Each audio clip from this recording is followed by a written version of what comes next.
நண்பர்களுக்கு வணக்கம். அடுத்து நம்ம பார்க்கக்கூடிய கதை பந்தம். ஐயனார் பயந்த மாதிரியே நடந்துவிட்டது. அம்மா செய்கிற இந்த காரியம் இப்படி ஒரு கேவலத்தை கொண்டு வந்து சேர்க்கும் என்று உள் நடுக்கமாய் பதறி கிடந்தான். அப்படியே நடந்தும் விட்டது. நடந்து முடிந்த அவமானத்தை நினைக்க நினைக்க அவனுள் திகுதிகுவென்று எரிந்தது. நெஞ்சு விரைத்து விம்மியது. வெடித்துவிடப் போவதைப் போல மூச்சு திணறியது. எரிச்சலும் கசப்புமாய் மனசு அடிபட்ட நாயாக கதறிக்கொண்டிருந்தது. இளமதியவையில் சுள்ளென்று அரைந்தது. கோபுரம் குத்தியா மண்ணை அள்ளி போட்டு கொண்ட தடதடக்கிற டக்கர்கள், குப்பையடிக்கிற மாட்டு வண்டிகள். ஊர் தெரு முழுதும் புழுதி. கோடை வெள்ளாமையும் முடிந்து போயிற்று. பாடு சோழி எதுவும் இல்லாமல் ஊர் ஜனம் கூரை நிழல்களில் பேன் பார்த்து கொண்டிருந்தது. மடத்தில் ஏக கூட்டம். ஊர் பாயாசத்தை பேசி குடித்து பொழுதை போக்கினர். ஐயனாருக்கு அங்கு நிற்கவே மனசு கிடந்து அரண்டது. மனுஷ மக்கள் கூடுகிற இடங்களை கண்டாலே பதறி வருகிறது. இங்கும் எவனாச்சும் ஒருத்தர் செருப்படி மாதிரி பேச மாட்டான் என்பதற்கு என்ன உத்தரவாதம்? நோக்கின்றி அலைபாயும் மனசு. இந்த வேகத்தில் வீடு போகக்கூடாது. போனால் பார்வதியோடு சண்டை நாறி போய்விடும். எங்கே போக? நடுத்தெருவிலிருந்து மேலத்தெருவுக்கு பிரிகிற இடம். நின்றான். இடிபாடான ஒரு வீடு. அதில் இன்னும் சிதையாமல் ஒரு தாழ்வாரம். எந்த மறைப்பும் இல்லாத ஒரு கூரை சாய்ப்பு. கல் கட்டிய 2 அடுப்பு, 2-3 சட்டிகள். ஆம், அம்மா இங்குதான் 2 மாசமாய் தனிச்சமையல். ஒத்த மகனை பெத்தேன், அருமை பெருமையா வளர்த்த ஆளாக்குனேன். பொண்டாட்டி பேச்சை கேட்டுக்கிட்டு பெத்த தாய்க்கு கஞ்சி ஊத்தாம விரட்டிட்டான். சாக போகிற வயசில் நாதியத்தை சீவனா பாடுபட்டு கஞ்சி காய்ச்சி குடிக்கிறேன் என்று ஊருக்கெல்லாம் சத்தம் இல்லாமல் தண்டவரா போட்டு சொல்கிற மாதிரி வெட்ட வெளியில் வந்து சமையல் பண்ணுகிறாள். நடுத்தெருவில் பெத்த மகனின் மானத்தை போட்டு உடைப்பதில் அவளுக்கு அப்படி ஒரு சந்தோஷம். பிள்ளையை கேவலப்படுத்தி பார்ப்பதில் ஒரு திருப்தி. பெத்த மனம் பித்தாம், பிள்ளை மனம் கல்லாம். யார் சொன்னது? வந்து எங்கள் அம்மாவை பாருங்க, சொலவடையவே மாத்திடுவீங்க. புஞ்சை பக்கமாய் நடையை போட்டான். ஆவணி மாசம். கோடை வெள்ளாமையும் முடிந்து ஒரு உழவு அடித்து கிடக்கிறது. உழுத மண்ணில் மிதிக்க சுகமாக இருக்கிறது. பாதம் புழுதியில் புதைந்து எழுகிறது. காய்ந்து கிடக்கும் கம்பந்தட்டையின் வேர்த்தூர்கள். வெட்டுப்பட்டது போக கத்தி போல நிமிர்ந்து நிற்கும் அகத்தித்தூர்கள்.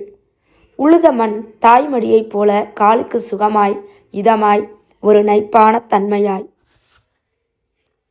நாளை கழிச்சு தீபாவளியாமா? ஆமாடா கண்ணு, எல்லாரும் புதுச்சட்டை போடுவாங்க. என்னம்மா? ஆமாயா. எனக்கு? கேள்வியில் முட்டிக்கொண்டவளைப் போல அம்மா முகம் மாறும். வேதனையில் சுருங்கும். கண்ணிலிருந்து கரகரவென்று கண்ணீர் பெருகும். இவன் புரியாமையுடன் தவிப்பான். இவன் சின்ன முகத்தை உள்ளங்கையால் தடவி முத்தமிடுவாள் அம்மா. என்னம்மா? ஒன்றுமில்லடா தங்கம். அந்த உலக்கரிசி சீவன் இல்லாமல் போய் நாம் இப்படி நல்ல நல்ல நாதியத்து தவிக்கோம்னு நினச்சேயா? அழுகாதம்மா, எனக்கு புதுச்சட்டையெல்லாம் வேண்டாம். அவ்வளவுதான். வெடித்து போய் கதறி அழுது ஆவி சேர்த்து கட்டி கொள்வாள். இவனுக்கு மூச்சு திணறும், மனசு ததும்பும். என்ன செய்வாளோ ஏது செய்திருப்பாளோ? இவனுக்கு ஒரு டவுசரும் சட்டையும் வாங்கி விடுவாள். ஊரெல்லாம் இட்லியும் பலகாரமுமாய் அல்லோலப்படும். இவளும் சோளத்தை நனைய போட்டு ஆட்டி சோளத்தோசை சுட்டு கொடுத்து விடுவாள். சோளத்தோசையை உள்ளங்கையில் வைத்துக்கொண்டு தெருவில் சுற்றியவாறே சாப்பிடுவான் பெருமையோடு. இதோ அந்த தோசையின் ருசி மனசுக்குள். அப்படி இருந்தவள்தானே அம்மா. அத்தனை குலைவும் நெகிழ்வுமான பாச வடிவமாய் இருந்த அம்மா இத்தனை தூரம் முறுக்கேறி போனது, உறவையே அறுத்து கொண்டு போனது எல்லாம் பார்வதியால் தான். திமிரு பிடிச்ச கழுத.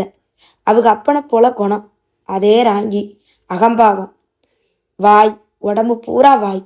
வாய் முழுக்க நெருஞ்சி முள். நாவை அசைத்தாலே சீறி வருகிற முள். பார்வதியும் 2 பிள்ளைகளை சுமந்து பெற்று பறிகொடுத்தவள். 3வது பிள்ளையை வயிற்றில் சுமந்து கொண்டிருக்கிறாள். நிறை மாதம். அத்தை மகன் என்று ஆசைப்பட்டு வாழ்க்கைப்பட்டாள். அவளும் என்ன சுகத்தை கண்டுவிட்டாள்? முக்கால் குறுக்கம் இறைவை புஞ்சையில் ரவ்வும் பகலுமாய் பட்ட பாடுகள்தான் மிச்சம். கால வெள்ளாமை மிளகாய் செடி, கோடை வெள்ளாமை, பருத்தி அல்லது கம்பு. நாள் முழுக்க பாடுகள், காலம் முழுக்க உழைப்பு. விளைந்த வெள்ளாமையை அடிமாட்டு விலையாக வியாபாரிகள் அள்ளி கொண்டு போக மிஞ்சுவது வறுமையும் கடனும் தான். நல்ல நாளுக்கு கூட மனசு கனிந்த வாழ்க்கை இல்லை. வறட்டு இழுப்பு வாழ்க்கையில் பிழைப்பே நாறிப்போக அன்றாட பொழுதே பற்றாக்குறையில் இருண்டு போய் மனசுக்குள் மறத்து போய் உறவுகளின் அருமையெல்லாம் அர்த்தமிழந்து போய். அம்மாவுக்கும் பார்வதிக்கும் 7ஆம் பொருத்தம் சுத்தமாய் ஒத்து வரவில்லை. எந்நேரமும் ஏட்டிக்கு போட்டிதான். குத்தலும் குதர்க்கமுமாய் பேச்சுக்களும் அழுகையும் தான். ஆத்திரமும் அங்காளாய்ப்புமான புலம்பல்கள். வீடே மூச்சு திணறும். பார்வதி அடைக்கோழியாய் கொத்தி பிடுங்குவாள். எடுத்து போடும் துரும்பில் கூட குற்றம் காண்பாள். கத்தி கத்தியாக வார்த்தைகளை வீசுவாள். அம்மா சும்மா இருந்தாலும் பார்வதிக்கு பொறுக்காது. இருந்து தின்னா இரும்பு கூட அத்து போகுமே என்பாள். நச்சரிப்பு தாங்காமல் அம்மா ஏதாச்சும் வேலை செய்தால் அதையும் குறை சொல்வாள். பெரிய மனுஷி இப்படி செஞ்சா வீடு விளங்குமா என்று கொதிப்பாள். அம்மாவும் பொறுத்து போக மாட்டாள். வாய்க்கு வாயாக எதிர்வாய் போடுவாள். ஒரு சொல்லுக்கு கூட தாழ்ந்து போக மாட்டாள். நேத்து பிறந்த இந்த சின்ன நாய்க்கு நான் பணிஞ்சு போகணுமா? எங்க வீட்டுக்காரர் இருந்தாருன்னா இவாளெல்லாம் இப்படி பேச முடியுமா? அடே பொட்டப்பயலே, நீயும் ஒரு பிள்ளையாடா? பார்வதியும் விடமாட்டாள். இது கிழட்டு பாம்பு, காலை சுத்தின சனிய கடிச்சு கொள்ளாம விடாது என்பாள்.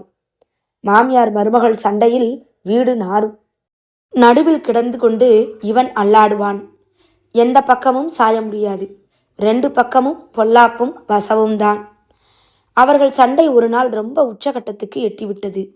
சண்டை போட்டு களைத்து போன பார்வதி வெறியோடு கிளம்பி விட்டாள். உங்க ஆத்தாவை கட்டிக்கிட்டு நீங்க தான் மாறடிங்க. நான் எங்க அம்மா வீட்டுக்கு இப்பவே போறேன். இந்த வீட்டில இருந்து நான் சீரழிஞ்சதெல்லாம் போதும். அவளுக்கும் முன்னால் சட்டி பானைகளை பொறுக்கி கொண்டு நிஜமாகவே அம்மா புறப்பட்டு விட்டாள். அழுகையும் புலம்பலுமாய் வாசலை தாண்டி விட்டாள். நாளைக்கு சாகப்போற கிளடினா என்னால நீங்க துன்பப்பட வேண்டாமையா? நான் எம்பாட்ட பார்த்துக்கிடுதே. அம்மா தனியாக கஞ்சி காய்ச்ச கிளம்பியவுடன் ஐயனாருக்குள் தர்ம சங்கடம். தவித்தான். அம்மா போவது உயிரே போகிற மாதிரி இருந்தது. வேண்டாம்மா, போகாதம்மா, எனக்கு கேவலம்மா, ஊர்ல என்னை கைகொட்டி சிரிச்சிருவாங்கம்மா என்று எம்புட்டோ மன்றாடி பார்த்தான். கெஞ்சி கூத்தாடினான். இவனது மன்றாடலை அம்மா ஒரு பொருட்டாகவே மதிக்கவில்லை. ஒரே பிடிவாதம், விரைப்பு, முடிவில்லாமல் பட்ட அவமானங்களால் மரத்து போன வீராப்பு. அம்மா ரொம்ப சினந்து சீறினாள். எலே பொண்டாட்டிய அடக்க இயலாத பொட்ட பயணி, நான் உங்கூட இருந்தா நீங்க நிம்மதியா இருக்க முடியாது. என்னை விட்டுடு. அம்மா ஒரு போக்காய் போயே விட்டாள். தனிச்சமையல் செய்து கொண்டாள். அவளுக்கு ஏக வைராக்கியம். ஐயனார் பயந்த மாதிரியே இதோ அந்த கேவலம் முகத்துக்கு நேராய் இன்று கூத்தாடிவிட்டது. டீக்கடையில் அம்மா கட்சி ஐயா கட்சி என்று வரிந்து கட்டிக்கொண்ட பேச ஆரம்பித்து சூடு கிளம்பி வார்த்தைகள் தடித்து கைசரசமாகிவிடுமோ என்கிற கலவர நிலவரம். ஐயனார் சும்மா இருக்காமல் அவர்களை சமாதானப்படுத்த வாயை கொடுத்து விட்டான். அட ஏம்பா கட்சி கட்சின்னு சண்டை போடுறீங்க? உள்ளூருக்குள்ள நாம அண்ணன் தம்பிகளா பந்தபாசத்தோட இருக்க வேண்டாமா என்று மனசுக்கு பட்ட நியாயத்தை சொல்லிவிட்டான். அவ்வளவுதான். 2 பேரும் இவன் பக்கமாய் திரும்பினர். சினந்து பார்த்தனர். பார்வையில் ஏளனம். ஆமாயா, பெத்ததாய்க்கு கஞ்சி ஊத்தாம தெருவில் விட்டவனெல்லாம் பந்தபாசத்தை பத்தி பேச வந்துட்டான் ஐயா. ஆமா, யோக்கிய வாரான், சொம்ப தூக்கி உள்ள வெயி. ஐயனார் திணறி போனான். மூஞ்சியில் காரி துப்பிய மாதிரி உணர்ந்தான். பலரறிய செருப்படியாய் வந்து விழுந்த வார்த்தைகள், வார்த்தை கத்திகள். மனசே கிழிந்த மாதிரி இருந்தது. இந்த 2 பேர் காரி துப்பி விட்டார்கள். ஊரில் உள்ள மற்றவர்கள் காரி துப்பவில்லை. எச்சிலை கூட்டி வைத்திருப்பார்கள். வெறியோடு வாய்ப்பை எதிர்பார்த்து இருப்பார்கள். நேரம் கிடைத்தால் செருப்பால் அடிக்காமல் விடமாட்டார்கள். எல்லாம் அம்மாவால் வந்த அவமானம். அவள் மட்டும் கொஞ்சம் பொறுத்து போயிருந்தால் இந்த இழிவு வந்திருக்குமா? அம்மா, ஏமா உனக்கு இம்புட்டு வீராப்பு வைராக்கியம்? ஓ மகன் உனக்கு எதிரியா? போக்கிடமற்று புஞ்சைக்குள் சும்மா அலைந்த ஐயனாருக்குள் மாறி மாறி நினைவுகள், கசப்பும் எரிச்சலுமான நினைவுகள், புன்னை மொய்க்கிற ஈக்களாய் நச்சரிக்கிற நினைவுகள். ஆழ்ந்து சோர்ந்து போய் இவள் வீடு வந்து சேர்ந்தபோது இவன் வீட்டின் முன்பு ஒரே அல்லோல கல்லோலம். வீட்டின் முன்னால் பதற்றமாய் நாலைந்து பெரியவர்கள். வீட்டிற்குள் பக்கத்து வீட்டு பெண்களின் பரபரப்பான நடமாட்டம். ஐயனார் முழுசாக நிலைகுலைந்து போய்விட்டான். என்னாச்சு என்று இவன் வாயை திறப்பதற்குள் ஒரு பெரியவர் இவனை உரிமையோடு கண்டித்தார். எங்கப்பா போய் தொலைஞ்சிட்ட? இப்படியா ஒரு ஆம்பளை பொறுப்பத்து தெரிகிறது? பாவம் பார்வதி இடுப்பு வலி கண்டு ஒத்தையில கடந்து தவிச்சிருக்கா. இவனுக்கு பகீரென்றது. உயிரே கலன்று நழுவுவதைப் போல் இருந்தது. வீட்டிற்குள் ஓடப்போனவனை அவர்தான் எட்டி பிடித்தார். நீ இப்ப எதுக்கு போற? ஆம்பளை போய் ஆகிற காரியம் இல்லை. பாரு எப்படி இருக்கா இப்ப. உள்ள பொம்பளையாளுக நல்லா பார்த்துக்கிடுவாங்க. புள்ள பேர் பார்க்கறதுல கைராசிக்காரி ராமாயம்மா, அவளும் வந்திருக்கா. எல்லாம் நல்லபடியா நடக்கும். ஐயனார் வெளவெளத்து போனான். முகம் பூராவும் அப்பி போன அச்சம், பீதி. பருந்தை பார்த்த கோழி குஞ்சாக பதறி துடித்து. பெரியவர் ஏதேதோ சமாதானம் சொன்னார். அனுபவப்பட்ட நிதானத்தில் ஆறுதல் வார்த்தைகள் சொன்னார். எதுவுமே அவன் காதில் விழவில்லை. அவன் மனசெல்லாம் பாரு பாரு பாரு என்று அரற்றியது. ஒத்தையில கிடந்து எப்படி தவிச்சாலோ, அந்த நேரத்தில் அவன் மனசு எப்படியெல்லாம் கிடந்து துடிச்சதோ என்று மாறி மாறி அணத்திக்கொண்டே இருந்தான். அவனுள் ஒரு குற்ற உணர்வு. நினைக்க நினைக்க முள்முள்ளாக உறுத்தல். குட்டி போட்ட பூனையாக அலைந்து பாய்ந்து வந்தான். பரிதவித்து பரிதவித்து அங்கும் இங்குமாய் தேம்பி தேம்பி நின்று புலம்பிய ஐயனார் அரவமில்லாமல் நழுவினான். கூரை வீட்டின் பின்பக்கமாய் சுற்றி வந்தான். தவிப்போடு கீழ்ப்பக்க சுவருக்கு வந்தான். சுவரில் ஒரு சிறிய ஜன்னல், கையகல ஜன்னல், அடுப்பு புகை வெளிவருகிற கரிப்பிடித்த ஜன்னல். இதன் வழியாய் பார்த்தால் அந்த வீடு பூராவும் தெரியும். குண்டு பல்பி எரிகிறது. அழுக்கான மஞ்சள் நிற வெளிச்சம். குறுக்கும் நெடுக்குமாய் ஓடி அலைகிற பெண்கள். கட்டிலை சுற்றிலும் பெண்கள். கட்டிலில் கிடந்து புழுவாய் துடிக்கிற பார்வதி. வலி தாங்காமல் அலறுகிற அவலச்சத்தம். அவள் கைகளை அமுக்கிக் கொண்டு 2 பெண்கள். கயிறாய் முறுக்கிக் கொண்டு திமிருகிற பார்வதி. குத்துக்கால் வைத்திருக்கிற பார்வதி. கால்களை அழுத்தி பிளந்து கொண்டு 2 பெண்கள் ஆறுதல் வார்த்தை சொல்லிக்கொண்டே கனத்த வயிறை நீவி விடுகிற பெண்கள். வலி பொறுக்காமல் துடித்து கதறுகிற பார்வதி. கதறாத சமயத்தில் மட்டியை கடித்து கொண்டு உருமி தவிக்கிற பார்வதி. மரண விளிம்பில் இவனது உயிர், இவனது ஆத்மா, உயிர் பங்காளி. ஐயனாருக்கு குலை பதறியது.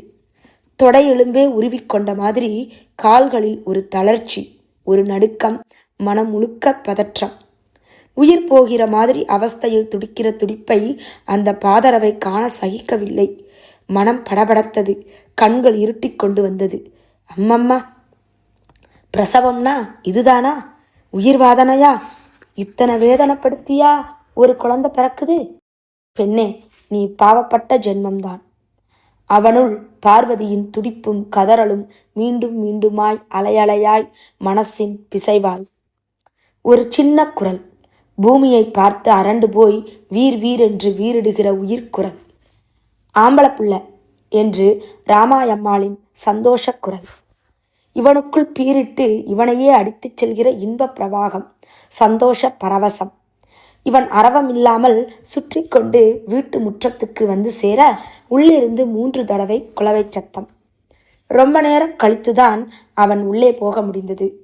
எல்லா பெண்களும் போய்விட்டனர். ராமாயம்மாளும் போய்விட்டாள். பார்வதி துவண்டு போய் வயிறில்லாமல் கிடந்தாள். உடம்பில் அசாத்திய தளர்ச்சி. ஒரு உயிரை தந்த மனசின் மலர்ச்சி மட்டும் கண்ணில் மின்னியது. அரண்டு போய் கிடந்த ஐயனாரின் முகத்தை பார்த்து சிரித்தாள். மென்னகை. அவனது கண்களில் நெகிழ்ந்து போன மனசின் கருணை பெருக்கு. பாரு, அவன் குரலில் சோக இடறல். ரொம்ப பயந்துட்டீங்களா? புள்ள பேருனா இம்புட்டு பெரிய கொடுமையா?